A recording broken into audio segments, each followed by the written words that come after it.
Hello students, इसमें हम लोग देखेंगे आपका थेल्स थ्योरम या बीपीटी थ्योरम। बीपीटी का मतलब बेसिक प्रोपोर्शनलिटी थ्योरम।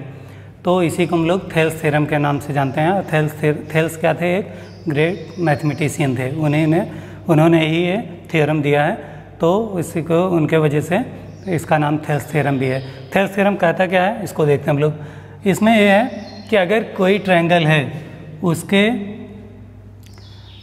किसी ट्रायंगल के दो अलग अलग साइड्स पे, मान लीजिए एक ए बी साइड है, दूसरी ए सी साइड है, उस पर कोई दो पॉइंट्स हैं, डिस्टिंक्ट पॉइंट हैं डी और एक पे है ई। अगर ये डी और ई को आप मिला दीजिए और वो लाइन थर्ड साइड, जो ट्रायंगल आपका बड़ा वाला triangle B C A B C का बी सी साइड है, अगर डी उसके पैरेलल है, अगर इस तरह से दो पॉइंट्स हैं डी साइड ए बी और साइड ए सी पे, और उन दोनों पॉइंट्स को आप मिलाएंगे तो जो लाइन डी बनेगी, अगर वो थर्ड साइड के पैरेलल है तो वो आपके जो पॉइंट है वो सेम रेशियो में डिवाइड हो जाते हैं। मतलब ए डी जितना लेंथ होगा अपॉन डी बी, दोनों का रेशियो आप निकालेंगे वो इक्वल होगा ए ई अपॉन ई सी के। ये आपका थेल्स थ्योरम कहता है, ये आपके थेल्स थ्योरम का स्टेटमेंट है।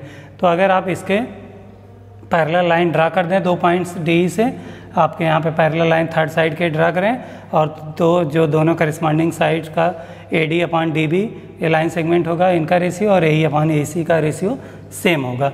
तो मैं क्या मतलब इसका स्टेटमेंट का क्या है कि A D upon D B A E upon E C के इक्वल हो जाएंगे। तो इस तरह से हम लोग इसको हमें प्रूव करना है। तो प्रूव करने के लिए सबसे पहले हमें देखना क्या है, लेफ्ट हैंड साइड में हमें चाहिए A D upon D B. तो A D upon D B का मतलब ए डी इसमें मिलेगा, डी बी इसमें मिलेगा। तो हम लोग कौन सा ट्रायंगल यूज़ करेंगे? ट्रायंगल ए डी और दूसरा ट्रायंगल डी बी ई। तो इन triangle A D E and triangle D B E, इन दोनों ट्रायंगल में देखिए, अगर हमें ऊपर वाले ट्रायंगल का एरिया निकालना है तो हम क्या करेंगे? एरिया ऑफ ए डी ई निकालने के लिए किसी भी ट्रायंगल का जो एरिया होता है वो कैसे निकलता है? Area of triangle is equal to half into base into height. अगर किसी भी ट्रायंगल का आपको बेस पता रहे, मान लीजिए यहाँ पे बेस बी सी है और यहाँ पे इसका बेस बी सी है, इसकी परपेंडिकुलर हाइट आपको पता रहे, दैट इज यस, तो इसका एरिया होता है half into base into height. तो इस तरह से हमें एरिया निकालते हैं। तो इसमें हम लोग देखें, अगर यहाँ से हमने ज्वाइन किया है पॉइंट, मान लीजिए इसको हम नाम दे रहे हैं ई एम, पॉइंट एम यहाँ पे है, इसको नाम दे रहे हैं एन। तो अगर हम परपेंडिकुलर ड्रा करते हैं, परपेंडिकुलर हाइट मान लीजिए इसका ए डी पे परपेंडिकुलर ड्रा किया हमने ई एम, तो ई एम आपका परपेंडिकुलर है, परपेंडिकुलर हाइट आपकी ई एम मिल जाएगी, और बेस आपका इस पे क्या होगा, जिस लाइन पे आपका परपेंडिकुलर ड्रा करते हैं उसी को उसका बेस बोलते हैं। तो बेस इसमें ए डी हो जाएगा और आपका परपेंडिकुलर एम ई हो जाएगा। तो इस तरह से area of A D is equal to area of A D E is equal to half into base, इसमें क्या हो जाएगा ए डी, और हाइट क्या हो जाएगी ई एम, अपॉन, अगर हम लोग दोनों का रेशियो निकाल लें area of D B E, तो area of D B E निकाल लीजिए, डी बी ई, तो ये क्या हो जाएगा, इसका भी बेस क्या हो जाएगा D B, half into base D B equal to perpendicular height. अगर हम लोग परपेंडिकुलर हाइट की बात करें तो इसका भी हाइट यही रहेगा, क्योंकि ये ऑब्ट्यूज एंगल ट्रायंगल है डी बी ई। तो मान लीजिए कोई इस तरह का ट्रायंगल है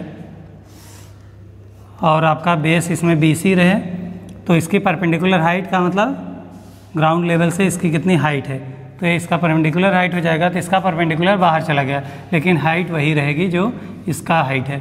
तो इसका मतलब एम ई परपेंडिकुलर हाइट इस ट्रायंगल डी बी ई के लिए भी है, तो परपेंडिकुलर हाइट इसमें एम ई है, तो इसको रख देंगे ई एम या एम ई, दोनों बातें एक ही हैं।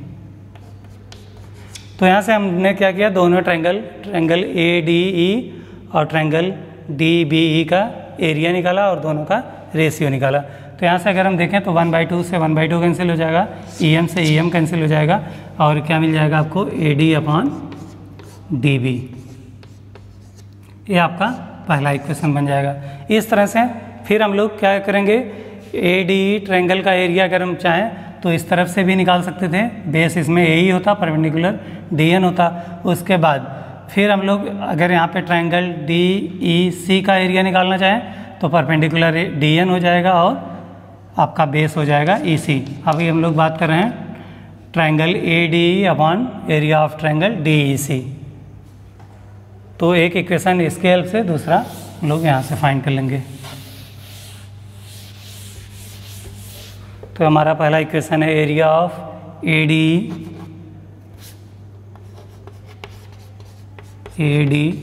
ई upon area of D B.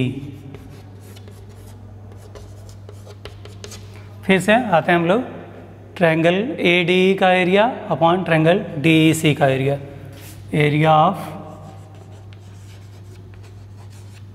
तो शॉर्ट में इसको लिखते हैं area of triangle A D E upon area of triangle D E C, D E C.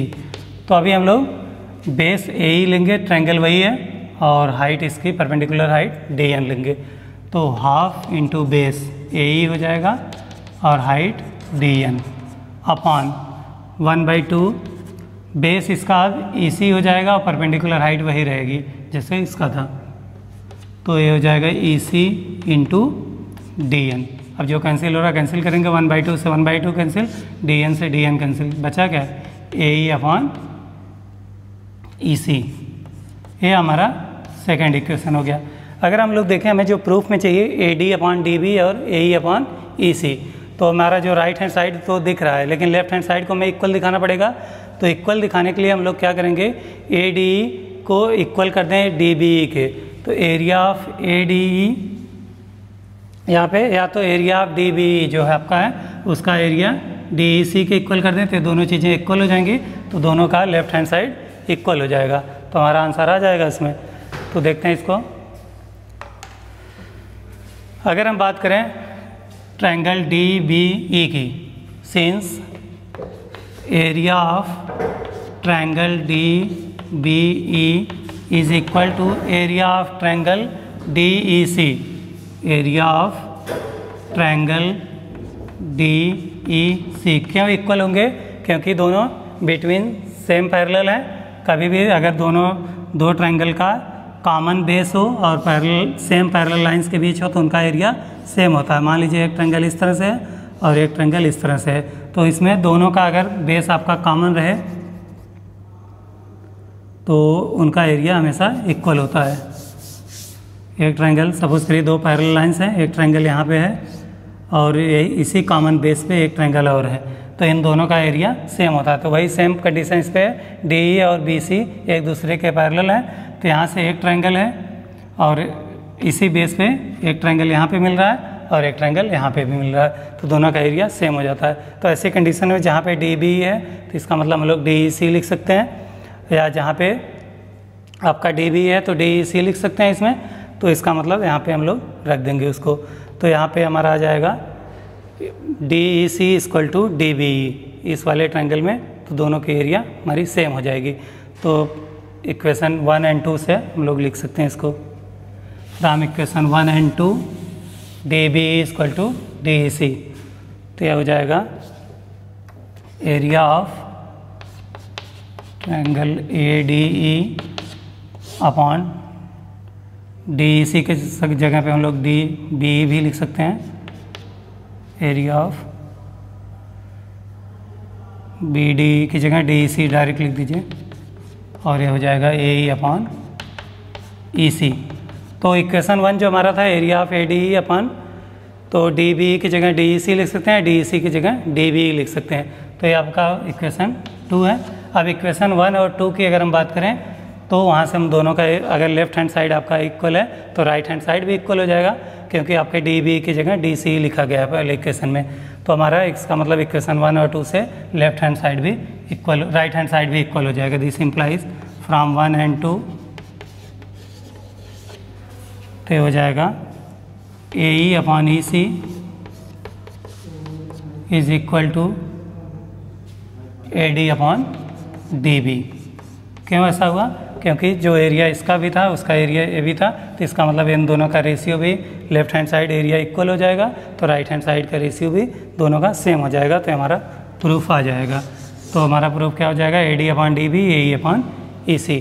तो सबसे पहला काम आप क्या करेंगे, इनसे परपेंडिकुलर खुद से ड्रा करेंगे दोनों ट्रायंगल पे, एक बार इस तरफ से एक बार इस तरफ से। उसके बाद इन दोनों का ट्रायंगल का एरिया निकालेंगे, एरिया ऑफ ADE/एरिया ऑफ DB।